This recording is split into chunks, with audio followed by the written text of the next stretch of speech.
Microphone check. 1 2 1 2. What?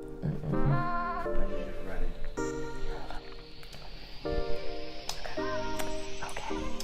What's up? What's up? What's up? What's up? What's up? So today we have a special guest, myself, my sister-in-law. Ding! It's Miss Indea. Hello, hello. She owns a photography business, Indea Calise Photography, in Bloomington, Illinois, and she's going to share some tips for us today. If you want to see what Miss Indea is all about, check out her link in our description. See all her portraits, her photos. The girl's about the business. What? So check her out. And so we're super excited to have her. So that's what's on today's episode. Yay!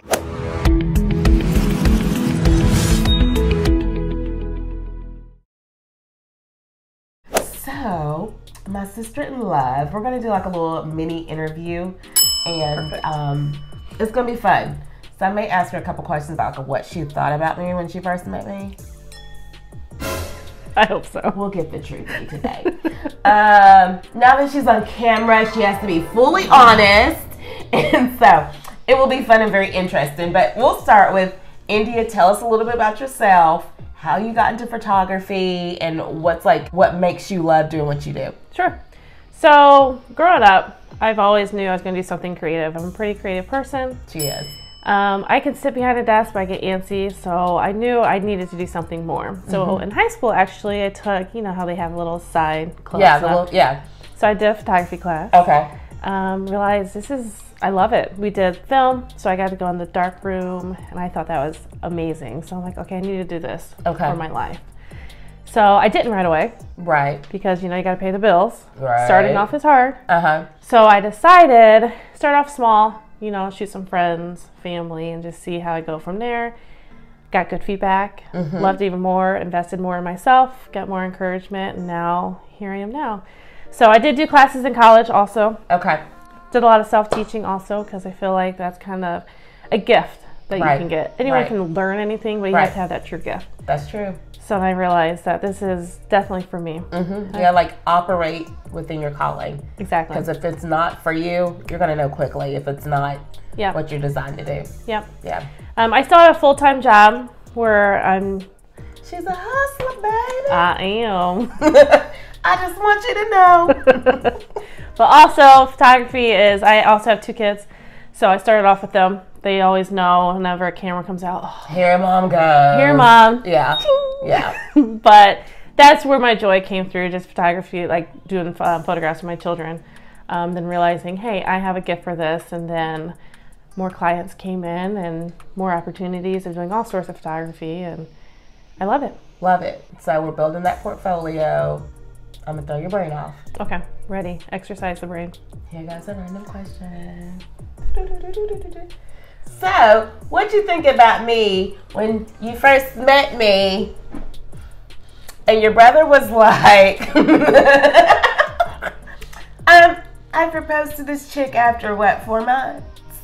What was your initial thoughts? Because we've never really had this conversation, but today is the day. I'm going to plead the 5th. 1, 2, 3, 4. This is not the Bravo Clubhouse. You can't play no fifths in here. Jeez, Indea. Not gonna get it out. Okay, we'll try again. Take 2. So, talk about a little bit how important it is to have a connection with your clients. Because I know from my perspective as being a wedding planner, it's so very important for me to have that connection with them. And so I can imagine as a photographer how much more important it is the connection, because it's gonna show through in the images. So talk a little bit about that. So I always recommend, if you're ever wanting to get pictures done, wedding, engagement, family portraits, anything, you want to sit down and meet your clients. I want to meet my clients beforehand. Right. If at all possible. If I can't meet you face to face, I want to have at least a phone conversation. Yeah. Not just through email, because I want to see organically who you are, who your family is. What are you expecting from me? I like that keyword, organic. Organic conversations are key. And then get to know your personalities. One thing I like to tell people also is get away from Pinterest. Sorry. I know we all love it. I love it. Folks. But give your photographer a chance to get to know you and let your personality shine through the pictures and not just, well, I saw some pictures, Pinterest, it's a great idea. Right. That's someone else's work. So that's true. I want to be able to have your personality just shine through your images and not just a simple little picture that you've seen somewhere else. Yeah. So speaking of organic, what is your thoughts on, because I know when it comes to weddings, you have to have like the staged images, like, you know, the typical bride and groom shots with the family. Like, so how do you balance those, like, even with family shoots, the staged versus the more organic interactions? Having fun, having that conversation beforehand, saying, hey, this is your moment, have fun, enjoy, breathe. I say a lot of times, just breathe, look at each other, tell a joke, whisper in her ear something, or whisper in his ear something. Some people get so awkward in front of the camera. And just, it ends up being this. Yeah. So anytime I see that stiff pose come out, I'm like, hey, let's talk. Like, let's hang out. I have music going a lot. Okay. Oh, that's a good idea. Just get some music going, and I'm just a goofy person anyways. So I always say weird things for no reason. And they're like, what's she saying? I'm like, I don't know, go with it. Yeah. Or whispering each other's ears. Yeah. Or just simple, just taking a breath. I always tell people a lot of times your first 5 or so shots are going to be weird, but then you'll get used to it. You'll get used to it. And get used to being behind the camera or in front of the camera. Yeah. And get more comfortable with your photographer. Yeah. So talk just a little bit about a day of a wedding, how to stay organized with the communication between the wedding planner or the coordinator for the day and the other vendors, because I know being a wedding planner, I always kind of send out a schedule to all of the vendors, from the DJ to the venue, the caterers, and just kind of let them know what's going on, because that's important. Yep. So how does that kind of work for you? When you're first meeting, and I always suggest having, especially for a wedding, because that's a huge event, you want to have multiple meetings. So you want to meet the client, and then closer to the day prior to have another communication, hopefully a sit-down meeting, and then just lay out everything that you've had a conversation with before. Okay, what's most important to you? Who do you want for your family pictures? So mom, dad, aunts, uncles, grandmas, because also I don't know these people. True. So being able to rally them all up at the beginning or whenever you want to do like the family shots. Yeah. And then also, do you want before picture of the bride and groom first meeting each other, or the sneak peek shot, or whatever you want to do separately or together. So having that conversation. And then also having the schedule from the coordinator. All right, so I'm getting a list. Yeah. From the coordinator. That way I know what's coming next. I'm prepared. I know what lens to prepare for. And that's it. Yeah. The transition is easy, and you're not waiting on me, because that's not your job to wait on me. You need to stay in the moment and have fun. I'm just behind the scenes. Right. Knowing who mom and dad is, grandma is, aunts, uncles are, and having that relationship with the coordinator, so we have things flowing well. I found it like, it's so funny sometimes, because I've been in a couple of situations where a videographer may have felt like he wanted to call the shots, or a photographer wanted to call, and it's just like, this is a team sport. We all have to work together to make sure the bride and groom is taken care of. It's not just you, it's all of us. It's the videographer, it's the photographer, it's me, and I'm calling the shots. And it's the DJ, and it's the caterer. Like, we all have to work cohesively as a unit, so I can make sure that you get the images you need, and you have that time to get your images. And if you come back to me and say, we didn't capture everything we need to do, we're behind, can I pull them out at some point during the reception and take a couple more like sunset photos? Exactly. And we'll squeeze it and work the schedule every which way we need to. But I find it's important to remember, like, it's a team sport. It really is. I know, like, the photographer's got a job to do, and I want you to do your job, trust me, but we all got to work together to get it done at the end of the day. Exactly. And honestly, the most important parts of a wedding are pictures, because you're going to look at those for a lifetime. And let's be honest, it's for social media also. Well, so everyone needs that picture, the good profile shot. There's that, yeah. True. And food and pictures and music are probably the most key. So I want to make sure that I'm available, organized, and I capture all those images for the bride and groom for that special moment. Yeah. Okay, so let's talk about bridal. Well, no, let's start with engagement sessions. Okay. What is like the funnest part for you when it comes to an engagement session? Honestly, I am a sucker for engagement sessions. Okay. I love it because they're just so in love and so excited, and it's all new, and like the birds are chirping, and it's just, I've done an engagement session in the rain, and I mean, I looked miserable because my hair and stuff. Right. They were just loving it and made me such in a great mood, and it's just the best feeling ever. So you want to make sure you do engagement pictures, of course. Right. Expect for at least like a 2-hour session. Okay. But engagement pictures are nice too because you're just so comfortable. You don't have everyone else there. It's just you two. Just you two. Mm-hmm. Just having fun. Outdoor, indoor. Just make sure you do something that expresses you two. So whether if you like sports, you know, tie in a jersey or something, as cheesy as it sounds, but it's something between you guys. Yeah. Incorporate a fancy shoot if you can, of you in a nice gown and him dressed up, of course, in a field or something. Yeah. He's always in a field. The fields are lovely. Yeah. But just coming up with a unique way to express both of you guys' love to make sure that shines through with the camera as well, behind the camera, and then having that communication with your photographer, expressing what you guys want to portray. Right. And then use them, of course, for save the dates and all that good stuff. What are your thoughts on a first look?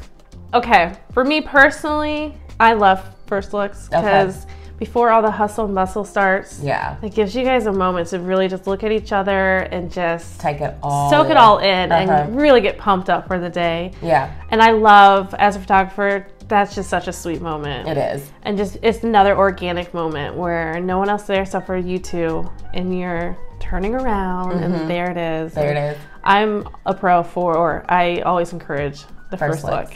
If not, if you can coordinate a session where you guys can have a gift to each other and you have two shooters, so you guys can separate, and or your videographer, someone's capturing that moment, is something that's really special that you should always think about as well. Yeah, that's cool. Bridal, like bridal shots.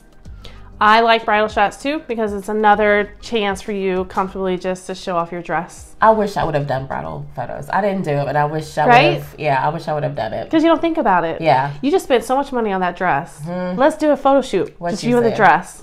Not just hanging up on a hanger. Well, you could do that too.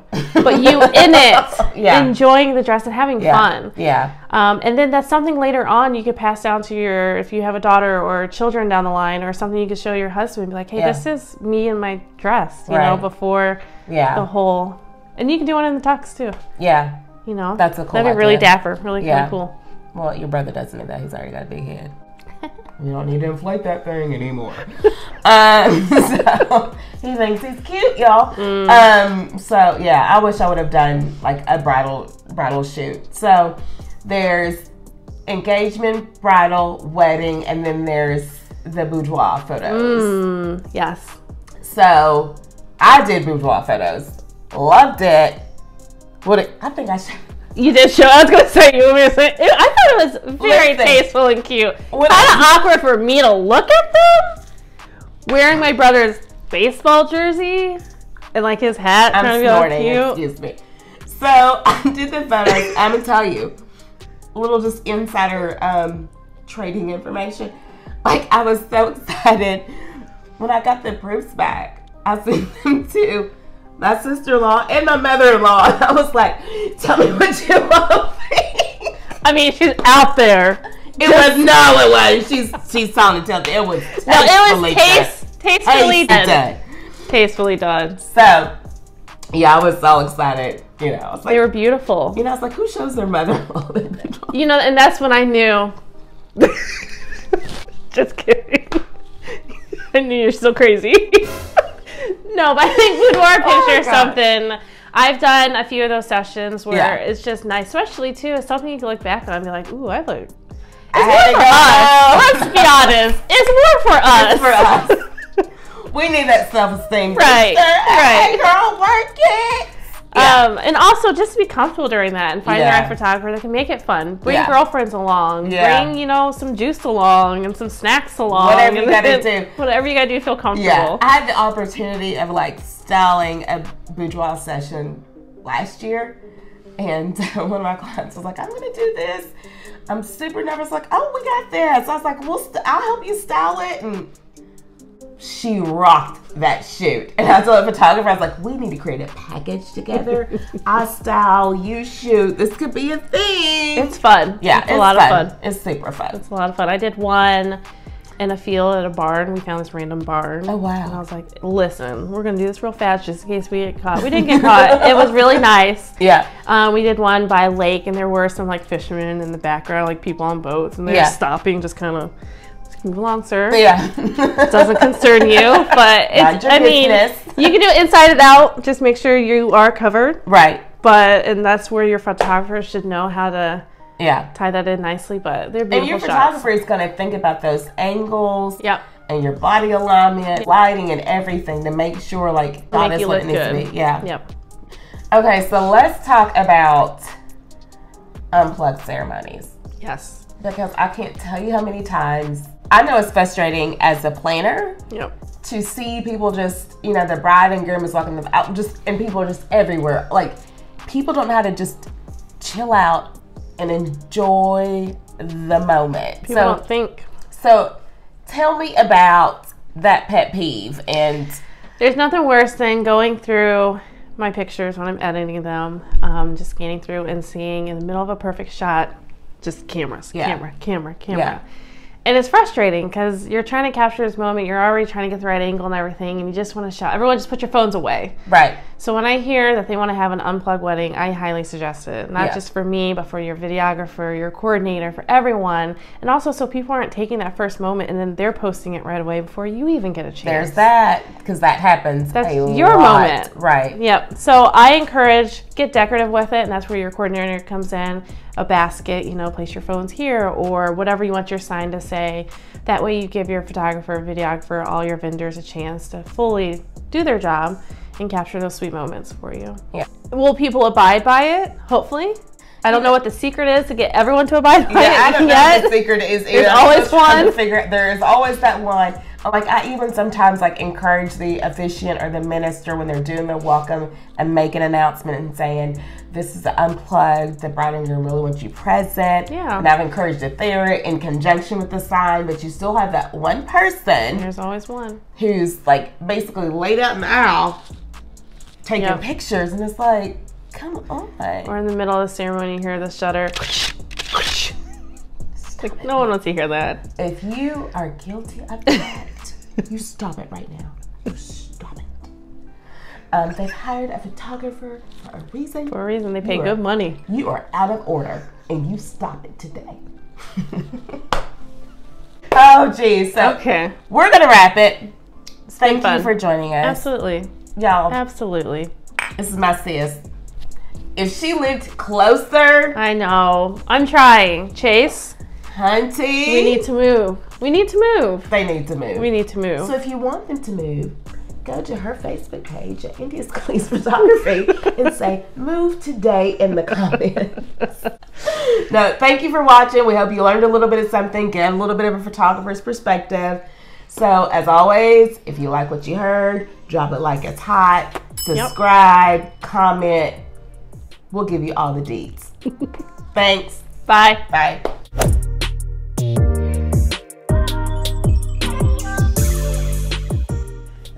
Talk about. So you got I think it's very glossy when he's behind the camera. It's just make sure we get how intense he is. He's a producer. Oh, it's just so intense sometimes. Okay. I'm not an amateur. I've been in front of the camera since middle school. I'm an amateur. I'm scared. I'm so scared. We might get through this. We don't know, Fritz. It might be 11:30. So cold. Am I looking at you? Well, we'll just kind of do it back and forth, kind of. I'm courting you. Let me court you. All right, I'm ready. Good job, Indea. So you're rolling with this. This is good. So, there you go. Sit on my lap. I'm at as well. So you know, okay, coming up is. Sorry, I got distracted. Sorry, my phone's ringing in the middle of this, and we don't know where my cell phone's at. I think I hid it underneath that envelope so our son would see our phone. But it's 10 o'clock, and who calls married people after 10? Like, that's my rule. I don't know if you know me, you know my rule. Like, you don't call married folk after 9. I thought it was it's an emergency. So my phone's just start ringing in the middle of this. So it's just throwing us all the way completely off, but we're professionales. No, we're not. We're okay. Okay.